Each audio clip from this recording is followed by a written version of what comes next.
Irwin चारगा scientist थे जिन्होंने चारगाह फूल दिया, तो नाम क्या था साइंटिस्ट का बेटा? एरविन चारगाह।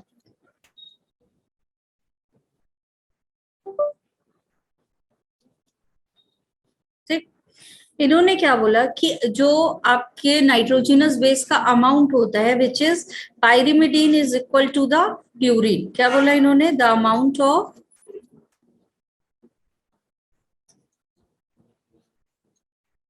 Purine is equal to the amount of pyrimidine। ठीक है, ये बोला इन्होंने। दैट मीन्स इनका जो मैथमेटिकल फॉर्मुलेशन था वो क्या था कि एडिनिन प्लस ग्वानिन का जो अमाउंट होगा वो साइटोसिन प्लस थाइमिन के बराबर होता है। ठीक है, ये इन्होंने स्ट्रक्चर बताया।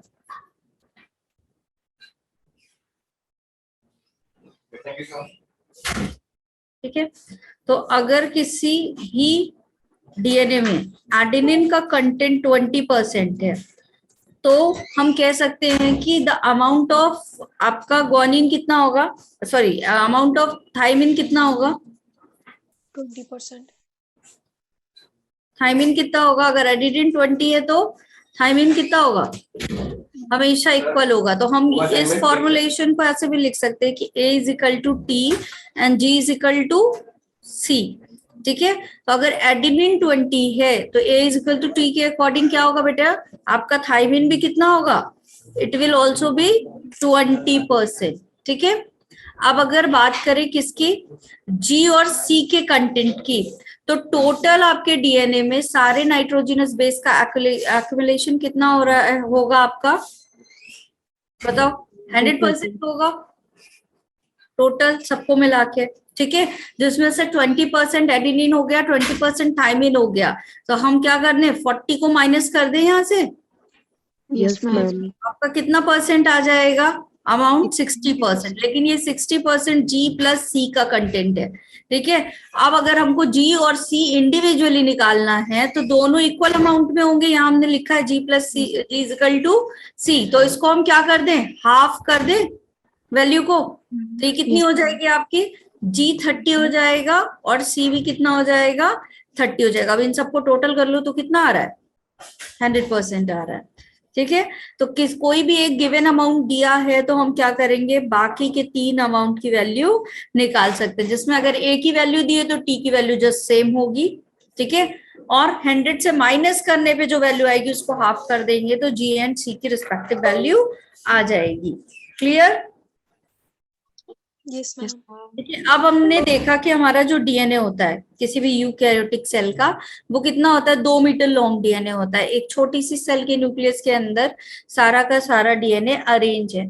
तो ये इतना लंबा डीएनए किस तरीके से अरेंज किया गया? तो ये जस्ट लाइक वैसा ही है जैसे आप नया नया हेडफोन या चार्जर लेके आते हो तो एक छोटे से बॉक्स में क्या होता है, सब कुछ फिट होता है। ठीक है, तो कैसे होता है, उसको फोल्ड कर दिया जाता है। ठीक, तो ऐसे ही डीएनए की भी क्या की जाती है, पैकेजिंग की जाती है। तो वो पैकेजिंग ऑफ डीएनए पढ़ेंगे हम नेक्स्ट टॉपिक।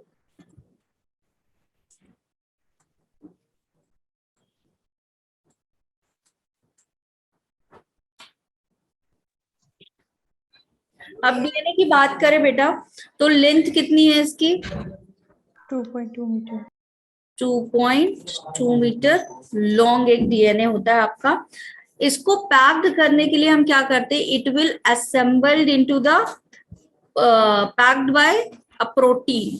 तो पैक किया जाता है किसके अंदर? एक प्रोटीन के अंदर। ठीक है, तो डीएनए को प्रोटीन के ऊपर क्या करेंगे, रैप करेंगे। अब ये प्रोटीन जो है आपका डीएनए, तुमको पता है कि फॉस्फेट के कारण क्या होता है, एसिडिक इन नेचर होता है। तो जो प्रोटीन हम लेंगे that protein is basic in nature. कैसी प्रोटीन लेंगे? बेसिक नेचर की प्रोटीन लेंगे। The name of the basic nature protein is histone. क्या नाम है इसका? हिस्टोन नाम। ठीक है, अब ये क्यों है बेसिक नेचर में? तो बेसिक नेचर की इसलिए होती है क्योंकि इसमें जो अमीनो एसिड से मिलकर के ये प्रोटीन बनी है वो आपकी कैसी अमीनो एसिड्स हैं, बेसिक अमीनो एसिड है। तो 2 अमीनो एसिड से रिच ये प्रोटीन होती है, लाइसिन एंड आर्जिनिन। ठीक है, तो कौन सी प्रोटीन का यूज कर रहे हैं डीएनए पैकेजिंग में, स्टोन का कर रहे हैं। कैसा होता है, बेसिक इन नेचर होता है, पॉजिटिवली चार्ज होता है, और क्यों होता है, तो लाइसिन एंड आर्जिनिन की वजह से होता है। क्लियर इतना? ठीक है, अब ये जो प्रोटीन जिसपे हम रैप करते हैं वो एक बॉल की शेप का होता है, और कैसा होता है, ऑक्टामर होता है। तो ये स्टोन कैसा है आपका, ऑक्टामर। मतलब कितने प्रोटीन असेंबल है यहाँ पे, 8। कौन कौन से, टोटल आपका 5 तरीके का प्रोटीन होता है, जिसमें से 4 के 2-2 सेट हम क्या करते हैं यहाँ पे असेंबल करते हैं। तो कौन कौन सा, H2A, H2B, H3 and H4, जिसमें से 2 आपके H2A, 2 H2B, 2 H3 और जो 2 आपके H4, ये कुछ इस तरीके से यहाँ पे असेंबल होगा। एक H2A लग गया, फिर H2B, H3 और H4, और इसी के जस्ट 4 पीछे होंगे। ठीक है, तो ऐसे ये ऑक्टामर बन जाएगा।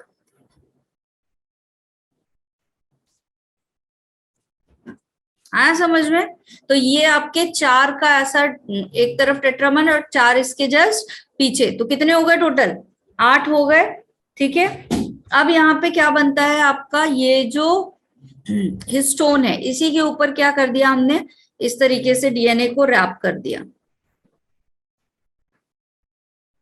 ठीक है, तो ये जो आपका इस तरीके से रैपिंग होती है, ये बीड्स लाइक स्ट्रक्चर क्या कहलाता है, क्रोमेटिन। क्या कहेंगे इसको, इस बीड लाइक स्ट्रक्चर को, बीड मतलब मोती, जैसे होता है ना धागे के अंदर मोती डाला जाता है, वैसे ही यहाँ पे ये स्ट्रक्चर पूरा बन जाता है, और इसका नाम क्या है, क्रोमेटिन। अब क्रोमेटिन 2 तरीके के होते हैं, मतलब ये जो पैकेजिंग का सिस्टम है ये क्रोमेटिन कहलाता है। तो क्रोमेटिन को हम 2 तरीके का बोलते हैं, एक हेट्रोक्रोमेटिन होता है और एक यूक्रोमेटिन होता है। नेक्स्ट स्लाइड कर दूं। Yes, ma'am.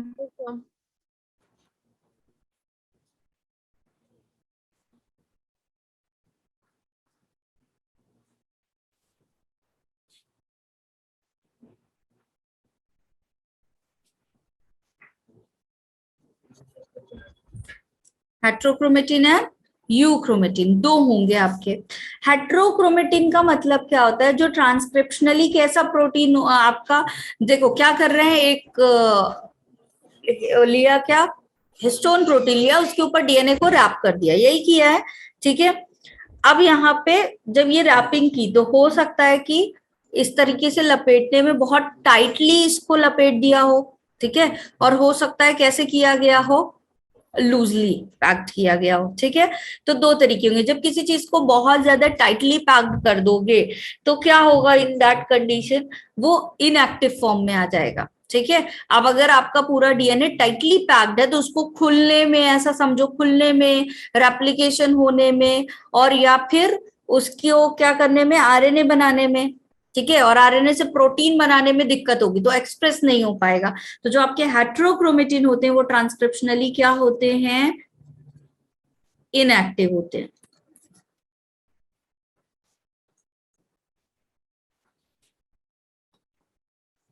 ठीक है, इतना टाइटली रैप कर दिया गया कि ये क्या कर रहे हैं, मूव ही नहीं कर पा रहे हैं, तो आरएनए बना ही नहीं पा रहे हैं। ठीक है, अब कोई चीज बहुत ज्यादा आपकी क्या है, टाइटली पैक्ड है, एक जगह पे बहुत सारे किसी चीज का अमाउंट है, तो वहां एब्जॉर्प्शन क्या होगा, ज्यादा होगा, तो ये डार्कली स्टेन होते हैं।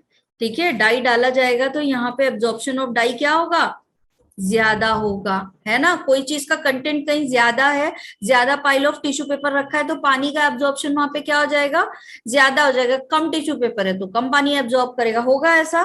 तो ये डार्कली स्ट्रेन होते हैं, क्यों, क्योंकि ये टाइटली पैक्ड है। तो 3 चीजें इनके बारे में याद रखनी है।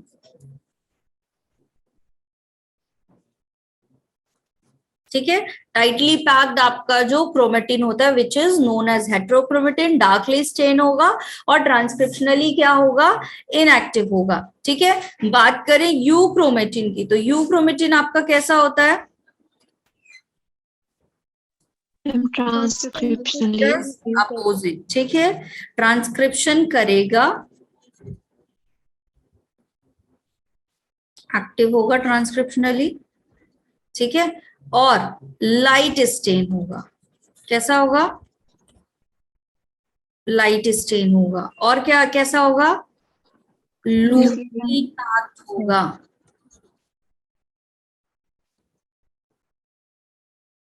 ठीक है, लूजली पैक्ड होगा। तो ये क्या है आपका हेट्रोक्रोमेटिन और यूक्रोमेटिन हो गया। अगर अमाउंट की बात करें तो ये ज्यादा अमाउंट होता है किसी भी सेल में, और इसका अमाउंट क्या होता है, लेस अमाउंट होता है कंपैरेटिवली। ठीक है, ये याद रखना। यूक्रोमेटिन ट्रांसक्रिप्शन कराने वाला जो आपका क्रोमेटिन डीएनए है वो कम होता है, और जो रेस्ट ऑफ होते हैं वो क्या होते हैं आपके इनएक्टिव वाले ज्यादा होते हैं। ठीक है, डन। Yes ma'am. कर लिया ये।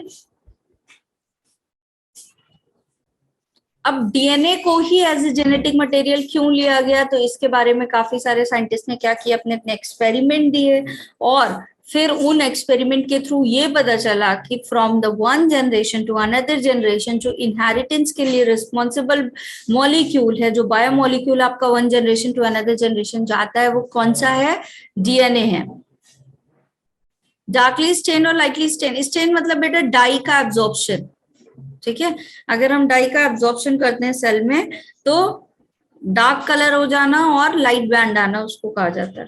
ठीक है, नेक्स्ट ये कर लिया। चलो DNA as a genetic material के एक्सपेरिमेंट पढ़ेंगे।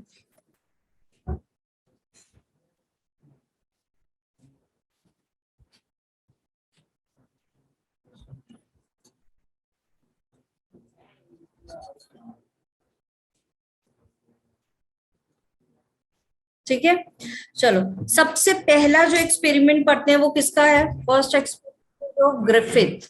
किसने वो दिया था पहला एक्सपेरिमेंट, ग्रिफिथ ने एक्सपेरिमेंट दिया था।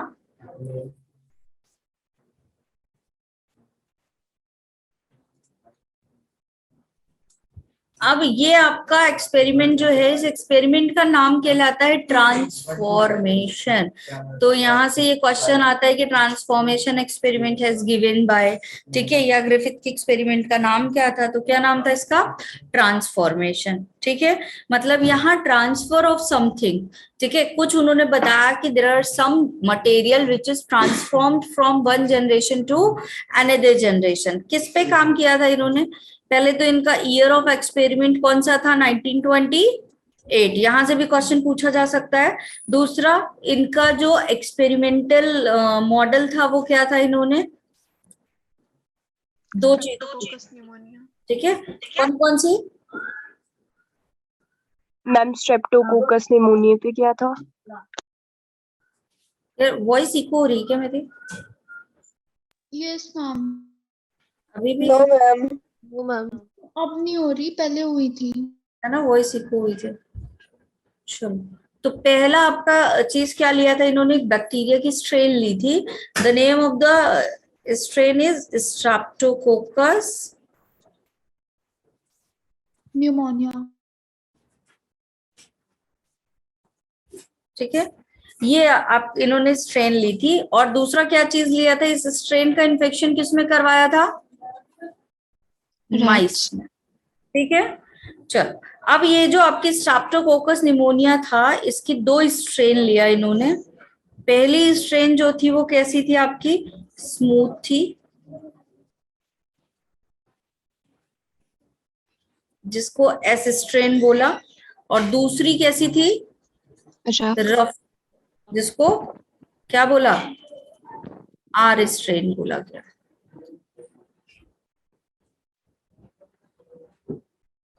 ठीक है, rough strain and R strain. क्यों रफ और आर स्ट्रेन बोला गया, तो जो आपकी स्मूथ स्ट्रेन थी विच इज म्यूकोपॉलीसेकेराइड का कोट होता है उस पे। ठीक है,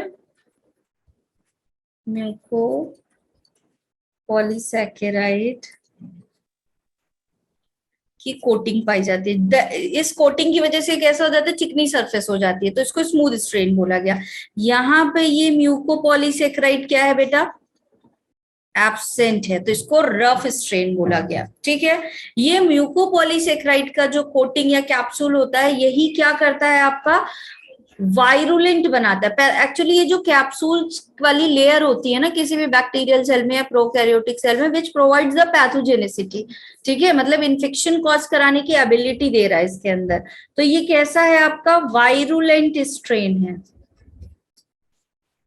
मतलब इन्फेक्शन कॉज करवाएगा। जबकि आपका ये वाला जो है रफ वाला स्ट्रेन, वो कैसा था, क्योंकि इसके ऊपर कैप्सूल था ही नहीं, तो ये नॉन वायरुलेंट था, मतलब इससे इन्फेक्शन कॉज नहीं होगा। ठीक है, चलो अब इन्होंने क्या किया, 4 सेट ऑफ माइस लिए, ठीक है, और उसमें 4 तरीके से अलग अलग स्ट्रेप्टोकोकस निमोनिया की स्ट्रेन को इंट्रोड्यूस करवाया। ये लिख लिया है इतना सबने? Yes, ma'am. 4 सेट इन्होंने किए। कौन कौन सा? पहला सेट जो था उसमें लाइव एस स्ट्रेन डाली, ठीक है, किसके अंदर, इंजेक्ट करवाया माउस में। जब इंजेक्ट करवाया माउस में तो एस स्ट्रेन कैसी थी आपकी, वायरुलेंट वाली थी, लिविंग वायरुलेंट वाले इन्फेक्शन थे, तो वायरुलेंट इन्फेक्शन करवाएगा बेटा शैलजा। वायरुलेंट का मतलब ही है पैथोजेनिसिटी कॉज करने वाला, ठीक है। तो माइस में इन्फेक्शन हुआ और माइस को निमोनिया हो गया, तो माइस क्या हो गया, यहाँ पे डाई हो गया, ठीक है। फिर क्या किया इन्होंने, लाइफ आर वाली स्ट्रेन ली, ठीक है, और उसको इंजेक्ट करवाया किसमें, माइस के एक ग्रुप पे। तो जितने भी माइस थे, क्योंकि ये कैसा है आपका नॉन पैथोजेनिसिटी वाला है, इसके ऊपर कैप्सूल तो है नहीं, तो इन्फेक्शन कॉज नहीं करेगा। इन्फेक्शन कॉज नहीं करेगा तो सारे के सारे माइस क्या थे आपके, लिविंग थे, ठीक है। फिर अगला वाला जो सेट ऑफ एक्सपेरिमेंट लिया, उसमें इन्होंने क्या किया, हीट किल्ड कर दिया, किसको, एस स्ट्रेन को, ठीक है, हीट किल एस स्ट्रेन ली, और इस हीट किल्ड एस स्ट्रेन को डालवा दिया किसमें, वापस से माइस में। अब क्योंकि देखो जो हीट किल्ड एस स्ट्रेन थी, तो उसमें जो वो वाले प्रोटीन जो कि क्या कर रहे थे, निमोनिया कॉज कर रहे थे, वो क्या हो गए, हीट देने पे डैमेज हो गए, प्रोटीन डीनेचर हो जाता है। प्रोटीन के बारे में 2 चीजें बताई है ना, कि प्रोटीन को हाई टेम्परेचर देंगे तो डीनेचर हो जाएगा, और लो टेम्परेचर देंगे तो क्या हो जाएगा, लिखो चैट बॉक्स में जल्दी से।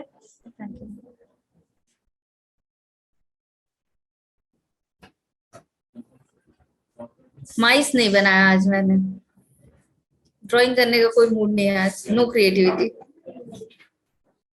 डीनेचर हो जाएगा। नहीं, मैं आई एम टॉकिंग, मैं प्रोटीन के बारे में बात कर रही हूँ, ठीक है। ये 2 बहुत इंपॉर्टेंट क्वेश्चन है।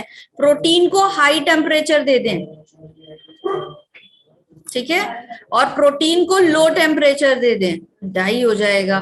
मैं प्रोटीन की बात कर रही हूँ, कहाँ पहुंच गए तुम लोग, बाकी सब हटाओ, कॉन्सेप्ट पे आओ। प्रोटीन को हाई टेम्परेचर पे रख दे या लो टेम्परेचर पे रख दे, तो मैंने बोला हाई टेम्परेचर पे, एनीलिंग हो जाएगी। वाह स्मिता, पीसीआर में पहुंच गई बच्ची। हाई टेम्परेचर देते हैं अगर, तो क्या होता है, बोलो, डीनेचरेशन, डीनेचर हो जाएगा प्रोटीन, मतलब प्रोटीन का स्ट्रक्चर गड़बड़ा जाएगा, सारा बॉन्ड वन टूट जाएगा, ठीक है, काम नहीं करेगा। लो टेम्परेचर अगर दे रहे हैं प्रोटीन को, तब क्या होगा ये बताओ, डीएक्टिवेटेड। प्रतिभा ने आंसर किया है, यस मैम। यस, डीएक्टिवेट हो जाएगा प्रोटीन। मतलब क्या है इसका, कि कुछ देर के लिए अपना काम नहीं करेगा, ठीक है, लेकिन जैसे ही वापस से नॉर्मल टेम्परेचर पे आएगा, वापस से प्रोटीन एक्टिव हो जाएगा। लेकिन एक बार डीनेचर हो गया तो वापस से एक्टिव नहीं होता। क्लियर? तो जब हीट किल दिया तो प्रोटीन क्या हो गया, एस स्ट्रेन वाला डीनेचर्ड हो गया, तो क्या अब ये अपना काम करेगा, नहीं करेगा। तो अब जब इसको इन्फेक्ट कराया माइस में, तो माइस को इन्फेक्शन हुआ ही नहीं, तो जितने भी माइस थे वो कैसे रह गए, लिविंग। नहीं मरे, ठीक है। फोर्थ नंबर वाले पे क्या किया इन्होंने, हीट किल्ड वाली स्ट्रेन ली एस, ठीक है, और उसको मिक्स कर दिया किसके साथ, लाइव आर स्ट्रेन के साथ, ठीक है, और अब फिर से इन्फेक्ट करवा दिया किसमें, माइस में इंजेक्शन दे दिया। अब देखा कि क्या हुआ, सारे के सारे माइस क्या हो गए, इन्फेक्टेड हो गए और डाई हो गए। तो यहाँ पे इन्होंने देखा कि भाई ये जो है इसमें हीट किल्ड वाला जो एस स्ट्रेन था, इसने अपने किसी एक मॉलिक्यूल को लाइव आर वाले में ट्रांसफर कर दिया। तो इन्होंने ये बोला कि here something is transformed from S strain to R strain, कोई चीज ऐसी है जो ट्रांसफर हुई है, ठीक है, फ्रॉम एस टू आर, ठीक है, और जिसकी वजह से जो आपके माइस का ग्रुप था जो कि आर स्ट्रेन देने पे कैसा रहता था, लिविंग रहता था, अभी कैसा हो गया है, डाई हो गया है, ठीक है। हीट किल्ड देने पे भी कैसा था, लिविंग था, और आर देने पे भी लिविंग था, लेकिन जब दोनों को मिक्स किया गया तो एज अ रिजल्टेंट क्या हो गया, सारे के सारे चूहे क्या हो गए, डाई हो गए, ठीक है। इन्होंने ये नहीं बताया कि क्या चीज यहाँ पे ट्रांसफर हुई, बट he told that कि something has transformed from S to R strain। आया समझ में?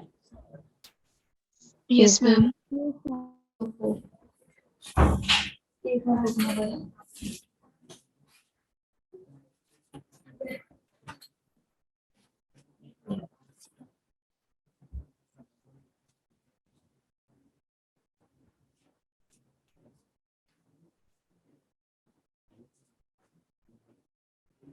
ठीक है, क्लियर इतना?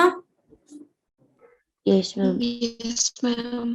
अब इसी को सपोर्ट करने के लिए, इसी के आगे सेट ऑफ एक्सपेरिमेंट को करने के लिए बायोकेमिकल एनालिसिस की गई। बायोकेमिकल एनालिसिस का मतलब क्या है,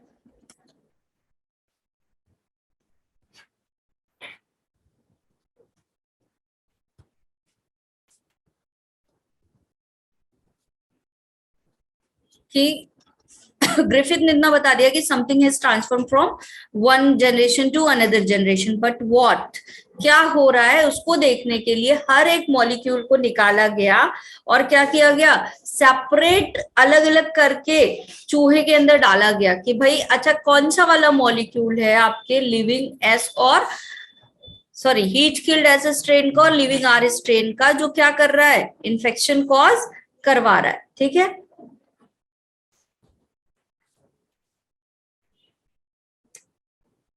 Last slide. लास्ट स्लाइड दिखा दो, यही वाली,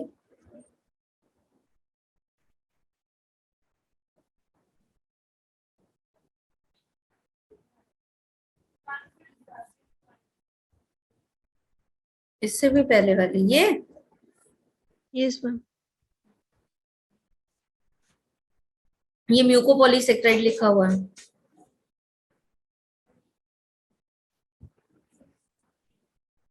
Done, ma'am. चलो, यहाँ किस ईयर में एक्सपेरिमेंट हुआ था, 1944 में। तीन साइंटिस्ट थे आपके, कौन कौन से, मैक्लिओड, एमसीकार्टी और एवरी। Yes, इन्होंने ये ma'am. सेट ऑफ एक्सपेरिमेंट किया। क्या किया इन्होंने, जितने मॉलिक्यूल्स थे उसको सेपरेट किया, ठीक है, सेपरेटेड ऑल द बायोमॉलिक्यूल्स।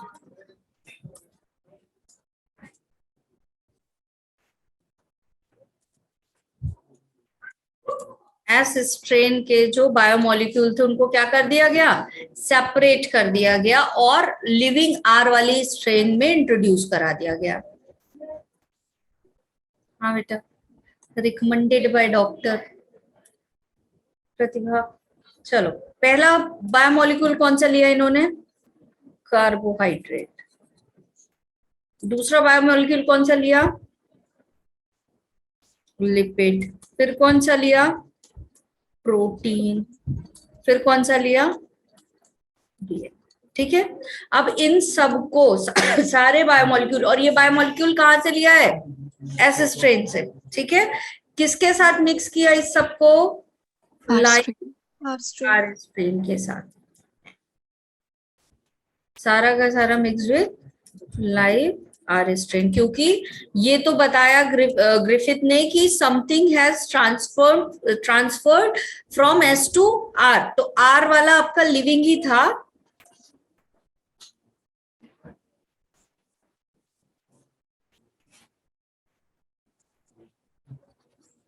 ठीक है, आर वाला क्या था आपका, लिविंग था, लेकिन बाकी जो एस वाला स्ट्रेन था वही वहां से कुछ ना कुछ ट्रांसफर हुआ है, तो वहां से आपका कार्बोहाइड्रेट, लिपिड, प्रोटीन, डीएनए तीनों को अलग अलग कर दिया गया।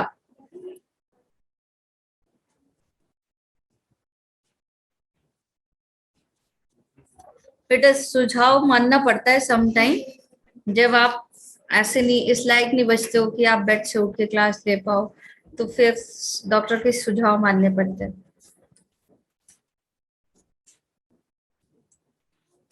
अब इन सबको कहाँ डाला गया बेटा, इंजेक्ट करवाया गया किसमें, चूहे में,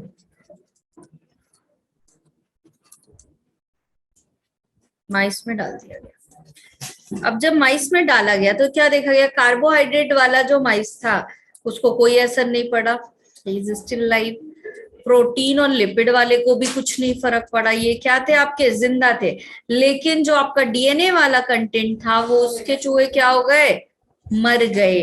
तो यहाँ एविडेंस क्या मिलता है कि that DNA is that biomolecule which is transferred from S to R, ठीक है, कौन ट्रांसफर हुआ है यहाँ पे,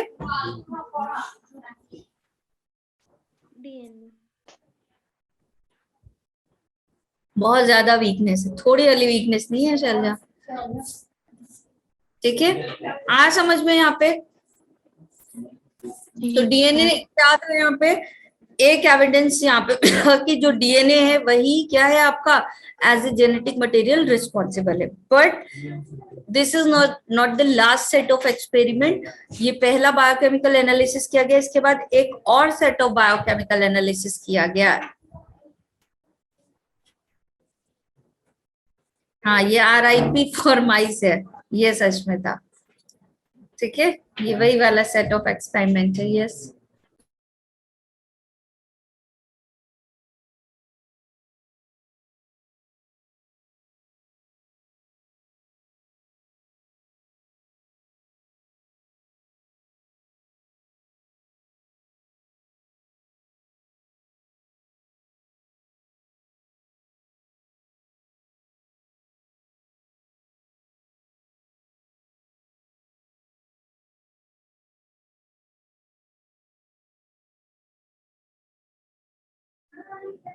चलो ठीक है, अब यहाँ पे देखो क्या किया गया, एक और सेट ऑफ बायोकेमिकल एनालिसिस की गई। क्या किया गया, जो भी आपका कंटेंट था, ठीक है, ये पता चला कि डीएनए है,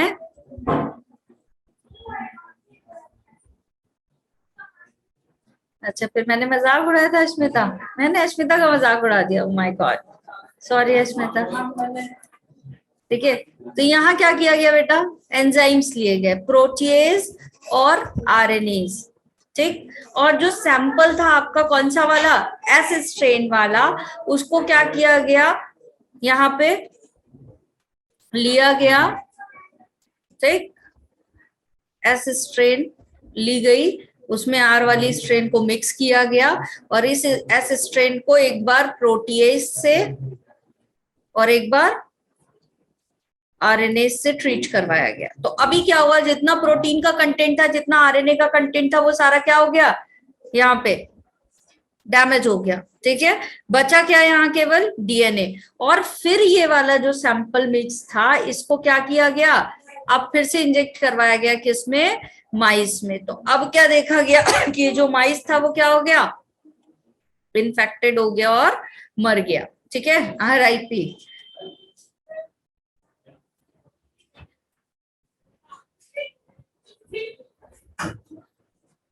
अश्विता मुझे कह रही है इट्स ओके मैम, ठीक है। तो माइस क्या हो गया बेटा, यहाँ पे डाई हो गया, ठीक। तो फिर यहाँ पे देखा गया कि भाई प्रोटीएज मतलब प्रोटीन नहीं था, आरएनए नहीं था, तो अभी भी something has transferred over here, जो कि यहाँ पे क्या हुआ है आपका डीएनए ट्रांसफर हुआ है। ठीक है, DNA has transferred from S to R strain. ठीक है, तो ये बायोकेमिकल एनालिसिस की गई, but it is not the last experiment. ठीक है, क्या किया गया इसके बाद हार्शी एंड चेज ने एक और एक्सपेरिमेंट कराया which is known as univocal experiment. ठीक है, यूनिवोकल प्रूफ क्यों कहा जाता है इसको, बिकॉज इस वाले एक्सपेरिमेंट के बाद ये चीज क्लियर हो गई कि DNA is that genetic material which is transform from one generation to another generation. तो कल वाली क्लास में हार्शी एंड चेज एक्सपेरिमेंट से शुरू करेंगे और आगे का पढ़ेंगे। ठीक है, Yes, ma'am. Okay, ma'am. और कंपैरिजन देखेंगे आरएनए और डीएनए के बीच का, और कैरेक्टरिस्टिक्स देखेंगे जेनेटिक मटेरियल की, और वो सारी कैरेक्टरिस्टिक्स जो एक जेनेटिक मटेरियल में होनी चाहिए वो आपके किस में पाई जाती है, डीएनए में पाई जाती है। ठीक है, इसीलिए डीएनए को एज ए जेनेटिक मटेरियल ये घोषित कर दिया गया है कि डीएनए ही वो कंटेंट है जो क्या होता है, हमारा जेनेटिक मटेरियल होता है, इंफॉर्मेशन को कैरी करता है। ठीक है बेटा, यहाँ पे ये जो आपका बाय बेटा कितने क्वेश्चंस बने,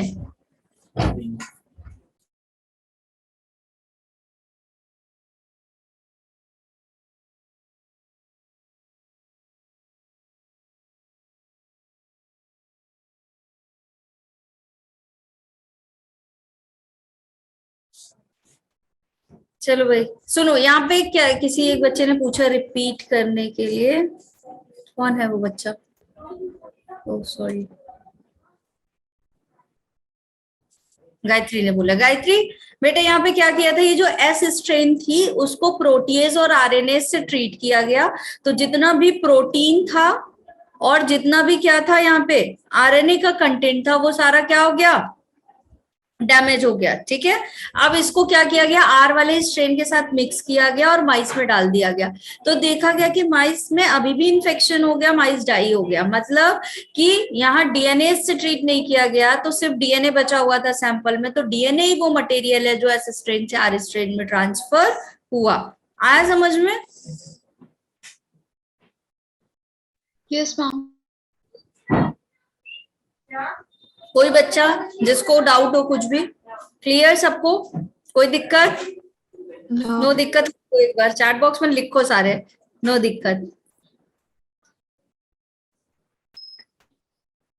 अरे आज आया समझ में, मुझे लगा पहली बार में आ गया था। बस RIP याद रखना है, नो दिक्कत लिखो चैट बॉक्स में। Yes, heat killed smooth strain का मतलब होता है कि ऐसे स्ट्रेन को हीट दे दी गई। ठीक है,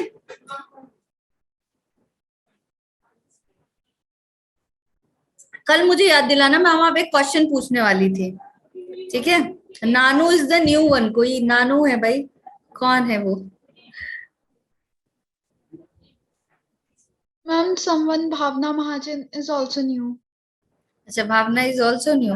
तुम लोग बड़ा सारे न्यू वालों को देख लेते हो, है आधा ध्यान मेरी स्लाइड देखने से ज्यादा। अच्छा, निशांत ही नानू है। ओके, नए नए नाम से आ जाते, मैम पूछ जाती है नए बच्चे आए, वैसे तो ये पुराने वाले ही थे। एक बात बताओ, कल मैं तुमसे एक क्वेश्चन इसी टॉपिक से रिलेटेड पूछूंगी, फिर समझ में आएगा कि वाकई ये समझ में आया या नहीं आया, क्योंकि तुमने तो ये डाउट पूछा ही नहीं। तो कल मुझे याद दिलाओगे from the starting of the class, Ritika याद दिलाएगी। रिकॉर्डिंग के पहले ये याद दिलाना है ऋतिका कि मैम क्वेश्चन पूछना था। ठीक है, फिर मैं बताऊंगी। मैम ऋतिका दीदी भावना महाजन दीदी के लिए पता क्यों बोल थी, क्योंकि ये भी महाजन है, वो भी महाजन है, इसलिए। ऐसे तो मुझे लगा कि ऋतिका दो आईडी से आई है। नो मैम, महाजन महाजन आ गए ना तो। अच्छा, अश्मिता कह रही है अभी पूछ लो, कल पूछूंगे। आकाश भी फेक नेम से आता है। क्यों भाई? आकाश के फॉलोवर्स इतने हो गए हैं कि उसे फेक नेम से आना पड़ता है। पब्लिसिटी, यू नो, क्या ही करे, सारे पीछे पड़ जाते हैं क्या? तो फेक नेम से आता है। ऐसा है, क्या ही तुम लोग उसे तंग कर लेते हो, तो उसे फेक नेम से आना पड़ता है। चलो कल वाली क्लास में मिलते हैं, ठीक है? ऐसा ही है, मत तंग करो भाई उसे। वो इतना तंग कर देता है कि सभी को फेक नेम से आना पड़े। ऐसा? यस मैम, उस दिन मैम कमेंट सुने थे उसके। अच्छा, अश्मिता भी बोली कि वो हमें तंग करता है, बेचारे को तुम लोगों ने क्लास छोड़ के जाने में मजबूर कर दिया। ऐसा? बेचारा वही चला गया, क्या ही किया उसके साथ, क्लास ही छोड़ के चला गया, बताओ। चलो कल वाली क्लास में मिलते हैं हम, ठीक है? फुल जोश के साथ। ठीक, bye bye everyone, take care. अभी बाय मैम, की गुड क्लास नाइट। है आशु सर की? Ma'am Ashu sir. ड्राइंग वाली मैम के पास गया है, सही है। तुम लोगों को बड़ा ड्राइंग वाली मैम के पास जाने की जल्दी है? बहुत बुरे हो तुम लोग, बहुत ही बुरे हो तुम लोग। ठीक है, जा रही हूँ मैं, कल और लेट आऊंगी। बाय। नो मैम, इससे लेट क्या होगे? मैम जल्दी आना, मैं आऊंगी ही तरीके नहीं, दीदी इंग्लिश के आर्टिकल्स बनाती है। तो मैं आऊंगी ही नहीं कल। मैम जल्दी आना, रितिका दीदी इंग्लिश के आर्टिकल्स बनाने में बिजी होती है वरना। अच्छा, मैं ही ड्राइंग टीचर हूँ, ठीक है, चलो bye bye everyone. Bye ma'am. Bye ma'am, bye ma'am, good night.